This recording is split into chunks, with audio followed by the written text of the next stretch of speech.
Magandang araw po sa inyong lahat.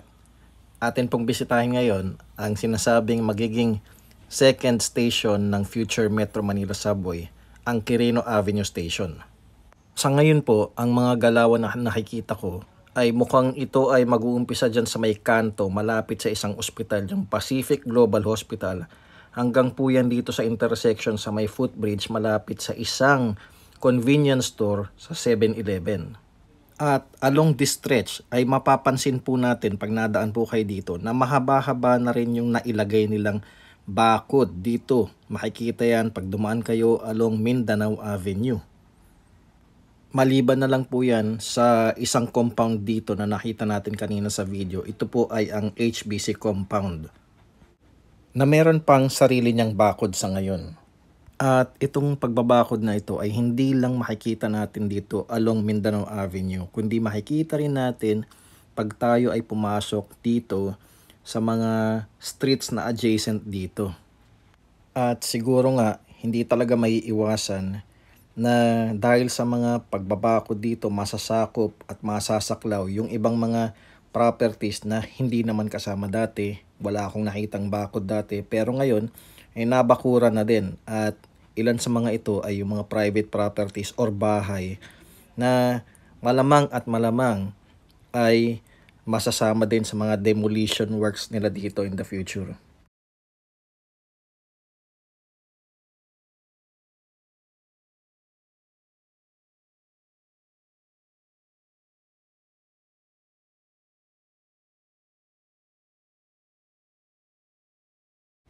Katulad na lang po yan ng isang bahay dito, pagliko natin ng kanan sa left side natin. Kasi po itong bandang kanan natin ay isang lupa at creek. Itong nasa kaliwang bahagi, dati walang bakod yan. Pero ngayon nabakuran at mukhang yung bubong medyo natatapyas na. Samantalang dito naman po, sa kabilang kalye lang, sa kabilang street lang nung kanina, ay meron na din tayong napansin nung una na adjacent dito sa construction site na to at mga kiniklear na spaces ay may isang parang abandonadong bahay dito sa may bandang kaliwa. At mukhang dahan-dahan na din siyang nag-undergo ng parang mga pagtitibag na inumpisahan na nga. Kung mapapansin nyo, yung bubong niya ay medyo natibag na, medyo natanggal na. At nitong mga nakaraang linggo pagdaan natin ay napansin natin na nalagyan na rin siya ng pagbabakod ng blue fence. So yun nga, no, hindi talaga may iwasan, siguro meron at merong mga masasakop na mga private properties ng mga kababayan natin para ma-clear para sa future operations nitong Metro Manila Subway natin.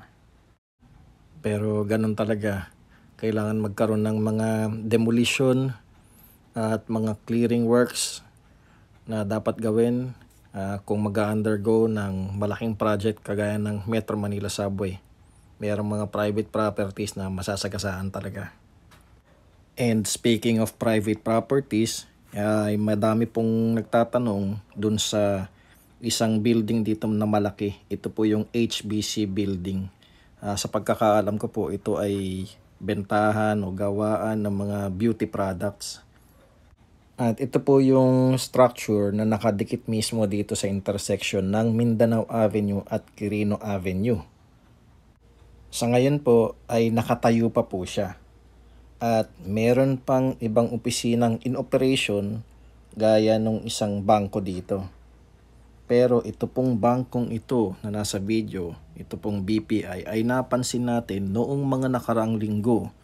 Pagpunta natin dito ay mukhang nag-aayos na sila.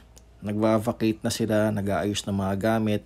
At actually, wala na pong operation dito. Kung sakaling meron pong mga pupunta dito, wala na po dito yung BPI. Naglagay na po sila ng paskil dito informing the public na yun nga, no, parang tumigil na ng operasyon dito at siguro lumipat ng ibang location itong BPI branch na to. Sa ngayon, meron pang isang bangko dito na in operation at hindi ko lang alam kung hanggang kailan sila bukas o kung kailan sila magsasara o lilipat gaya nitong BPI. Pero kasi yung mga katabi nila kagaya nitong isang pinto dito, nakakandado na yung kadena. At ito nga, yung nakarang linggo, nakita natin na yung BPI ay yan, may takip na parang Manila paper dito. So hindi ko alam kung may mga pag-aayos o demolition na mild o small scale sa loob na nangyayari. Pero dito sa labas, ito pa lang ang makikita natin. So, konting tiis lang po sa atin at konting pasensya mga kabayan. Dahil gumagalaw po ang ating gobyerno para po dahan-dahan na maisakatuparan itong very ambitious project ng Metro Manila Subway. Sa mga susunod naman po ay pakita natin yung mga na-clearing na po nila, yung mga nalinis na mga lupa dito sa mga bakod along Mindanao Avenue.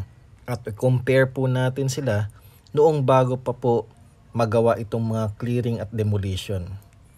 So konting tiis lang po, matatapos din po ito. Dahan-dahan lang, sana po ay pagpatuloy nating ipagdasal ang ating gobyerno sa kanilang tagumpay sa mga gantong proyekto. Dahil ang tagumpay po ng ating gobyerno ay tagumpay para sa buong sambayanang Pilipino.